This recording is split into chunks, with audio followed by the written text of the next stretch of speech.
So the last part of our lecture is about contemporary performance, right? Performances that are happening now, right? Performance artists that are working today, or in this contemporary era. Normally, I start off this section in class by showing you a couple of different websites. You can see the sites there, so you can just cut and paste them into your browser. Go take a look. I talk a little bit about flash mobs and how that was something about 10 years ago that came out as something very performative. And then I also show you the Improv Everywhere site. Improv Everywhere is this great group that just basically does improv. They're based in New York, but they do pieces all over the country.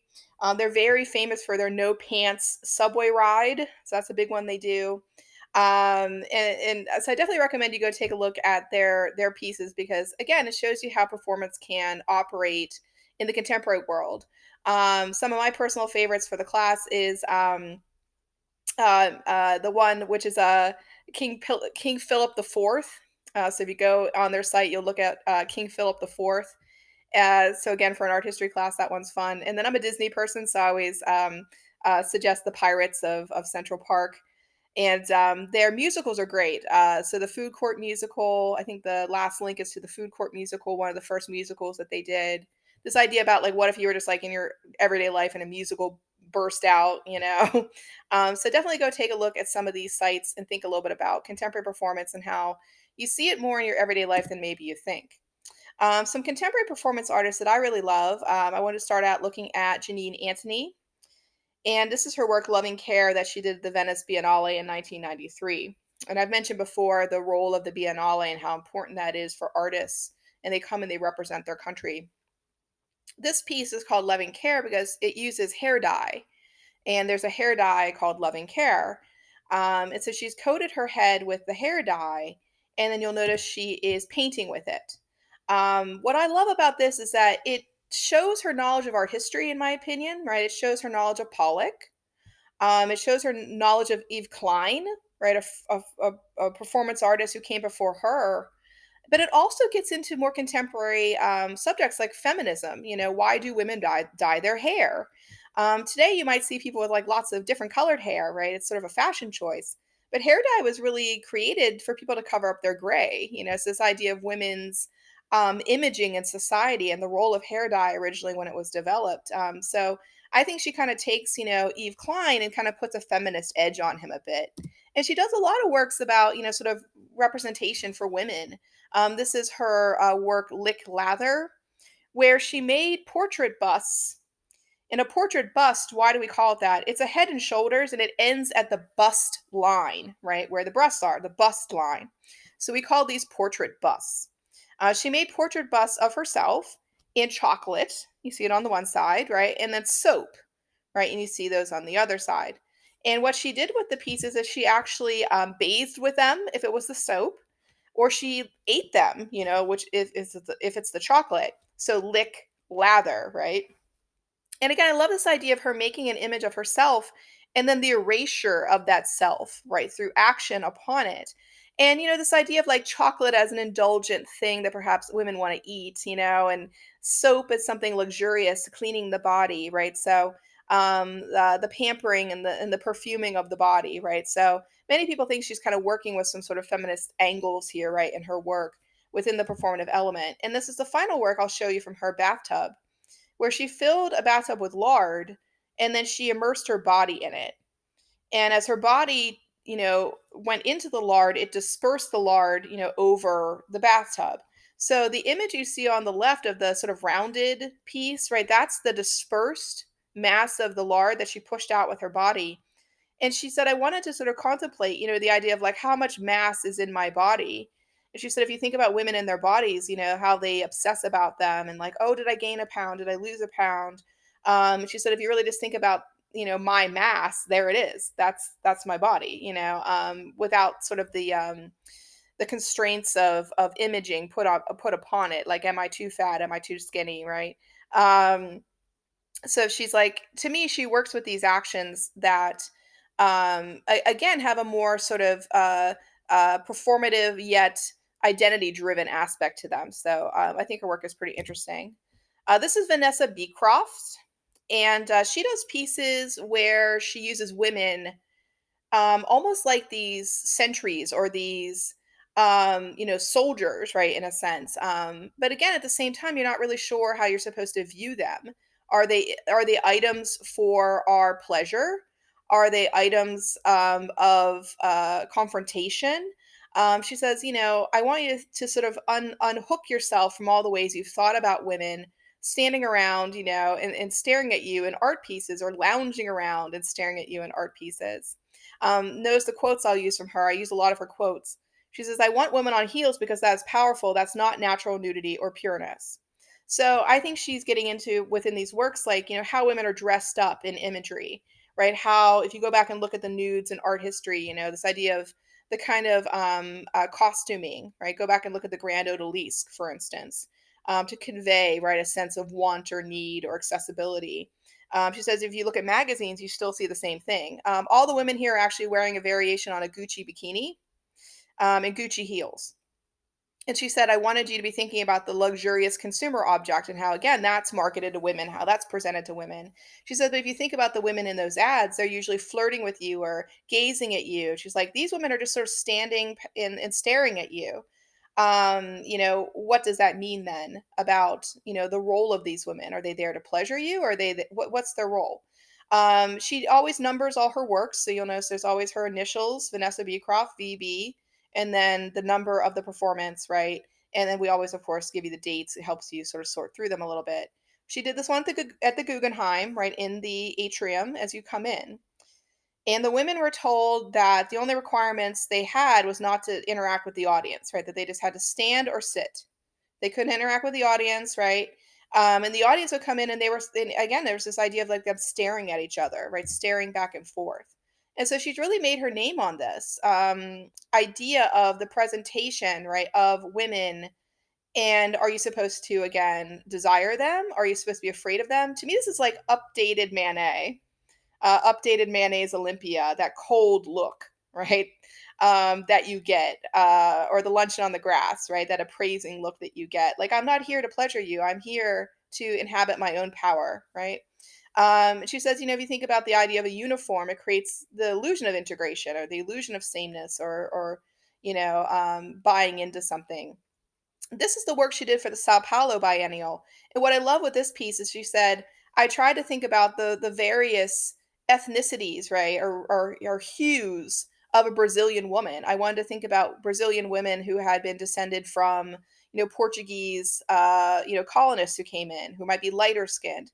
I want to think about people who are mixed race, or people that are purely sort of coming out of indigenous backgrounds, right, of the people who are already present in Brazil. She said, or, people who are descended from slaves that were brought to Brazil. So she said, I wanted to think about, how you could show the diversity, right, of a community. And I definitely think you can look at these women and think about that issue also. This is one of my favorites that she did. She did it in the Louis Vuitton store in Paris. And she really just basically says, are women being treated like commodities, right? So she has the women interspersed with the luxury handbags and in suitcases, right? All the things that Louis Vuitton is known for. And they're put on the shelves like they're merchandise. And again, I think if you flip through a fashion magazine, you have to really consider how these objects are presented to women. There's usually a woman cradling them or caressing them. There's a sense that you'll be happier if you have this. You'll be more beautiful if you have this, right?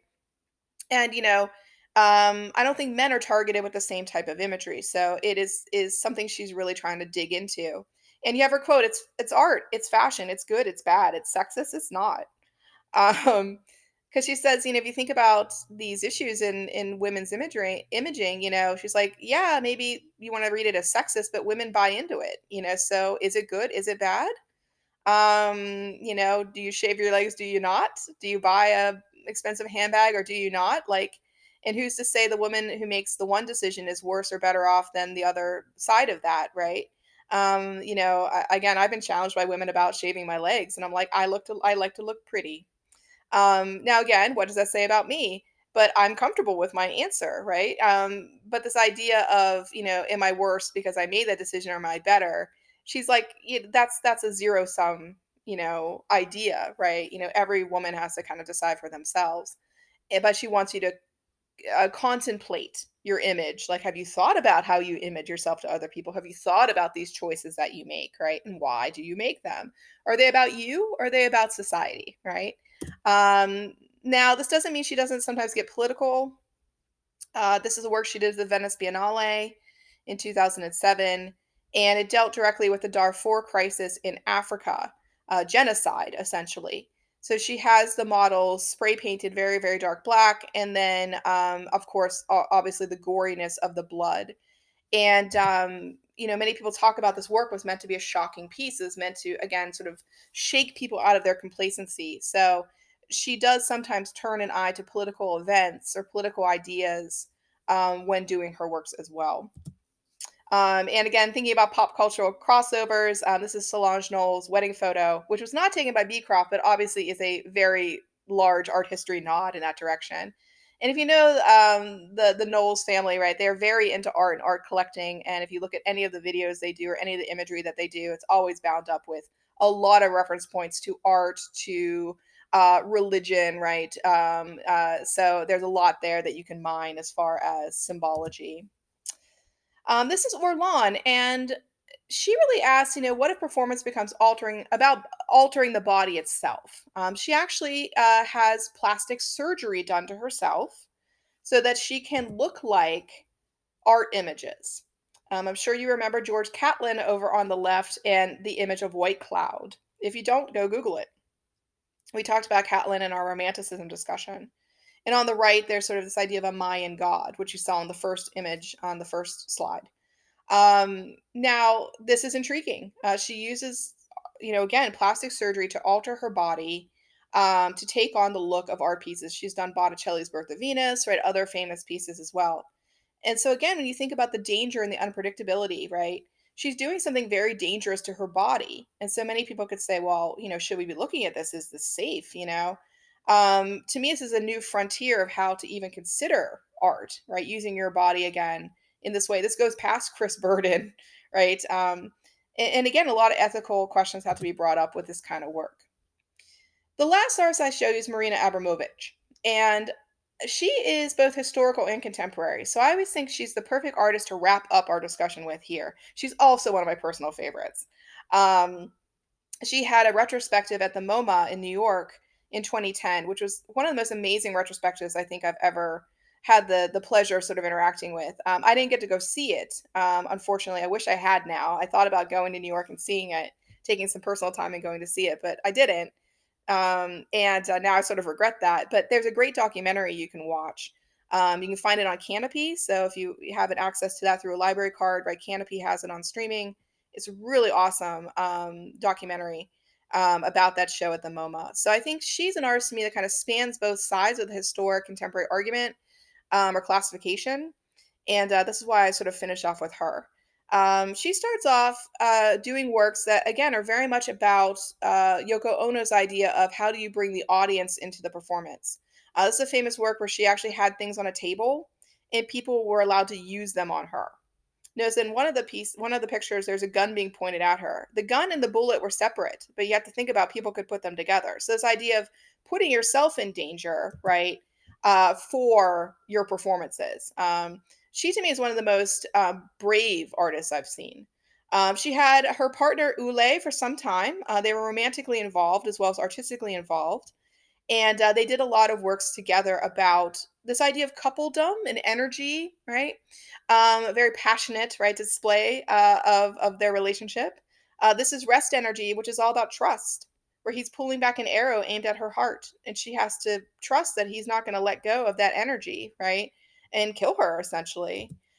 This is the work they did called Imponderabilia, where they basically were in a very small hallway or corridor, and people had to push through them to get through the space. And I think it says a lot about us. If you look at the one shot, it's a woman, and she's facing Ule, and the other shot's the man, and he's facing Marina Abramovich. And it might say a little bit about like our comfortability with the opposite sex, right? Sexuality. But she's putting you, they're putting you in an uncomfortable spot, right? And making you have to sort of figure out how you would navigate this, right? How would you interact with this? This is one of the pieces that was recreated at the MoMA during the show. This is ah, And this was them screaming back and forth into each other's faces, and they talked about how they're using each other's air or using each other's energy back and forth, right, between the two of them. So notice there's a lot about energy transference here. But finally, though, they ended up wanting to end their relationship, right? Their relationship had gotten toxic. And so they did a piece called The Lovers, where they went to the Great Wall of China, Marina Abramovich to one end and Ule to the other, and they began to walk the length of the Great Wall towards each other. And where they met, they came together and dissolved their relationship. They uncoupled. So they walked toward each other from opposite ends of the Great Wall, and where they met, that's where they dissolved their relationship. I can't think of anything much more performative than that, right? And symbolic than that. So Abramovich went on, to do her own works. This is her famous house with the ocean view at the Sean Kelly Gallery.